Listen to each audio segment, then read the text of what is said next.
imagine if someone were to come up to you and say, here's the deal, sweetie. For several months or so, I'm going to shower you with affection, attention, and do everything in my power to make you feel special.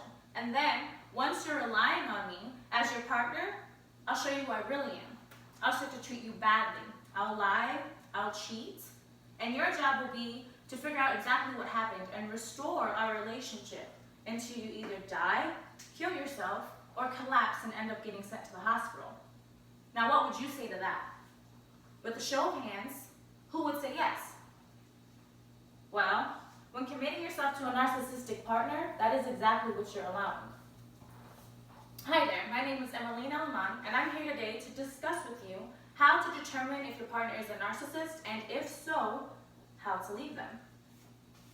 To begin, I'd like to start by showing you a video of Dr. Ramani Duversula, a clinical psychologist and professor at Cali State University, where she describes to you the general characteristics of a narcissist.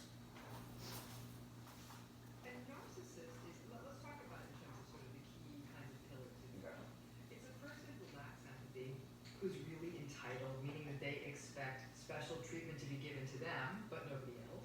They're very grandiose, they harbor huge fantasies, they only want to affiliate with people they think are as cool or as interesting as they are. They're very superficial, they're very concerned about their appearance, the appearance of people around them. I always think of them as beautiful facades with not a lot behind them.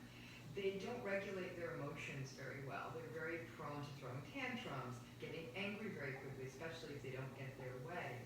And they can be really hypersensitive to criticism. They're willing to dole it out, but they absolutely can't take it. So those are some of the key.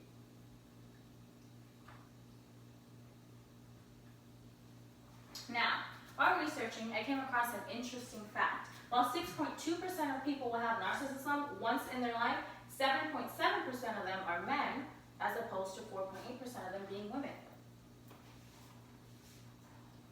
I'd like you to look at this chart and some of the characteristics on it.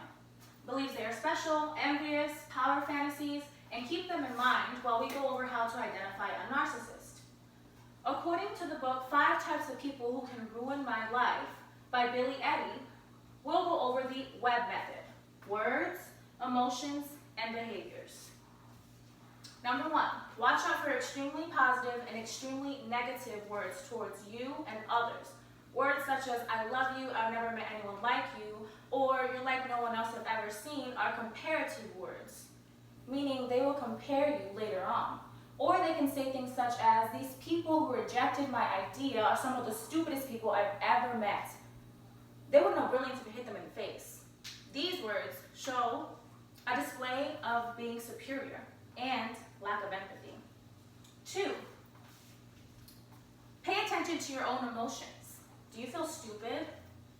Do you catch yourself doubting yourself often? According to Dr. Ramani, that is a term called gaslighting, where they deny your own reality to the point to where you don't even know if what you're believing is real or not. And notice what they do rather than what they say. Narcissists tend to hide their insensitive behaviors with their words. Instead of reflecting on their past, they defend it and attack you when you criticize them, saying, how dare you, after everything I've ever done for you. If you're trying to determine if your partner is a narcissist, ask yourself some of these questions. Does he want to impress strangers more than he wants to impress you?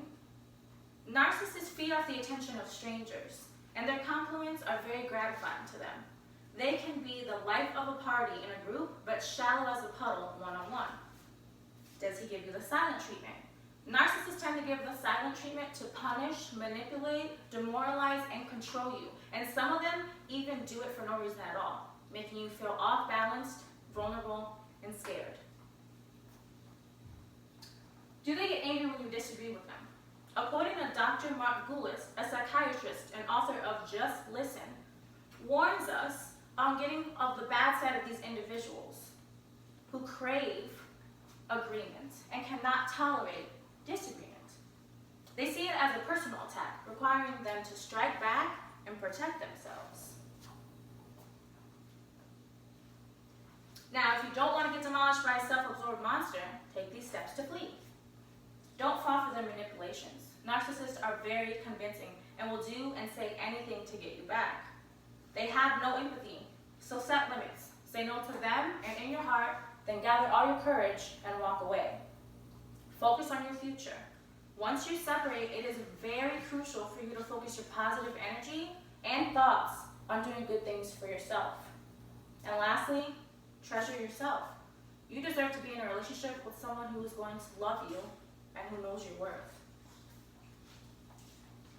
Now, if you said no to the earlier scenario, about a man or a woman asking you if you would agree to be in a one-sided relationship that is harmful to you, I would encourage all of you to evaluate your own relationships and read Dr. Ramani's Should I Stay or Should I Go book, where she describes over 30 characteristics of a narcissist and will help you proclaim yourself, find healing, and live an empowered life.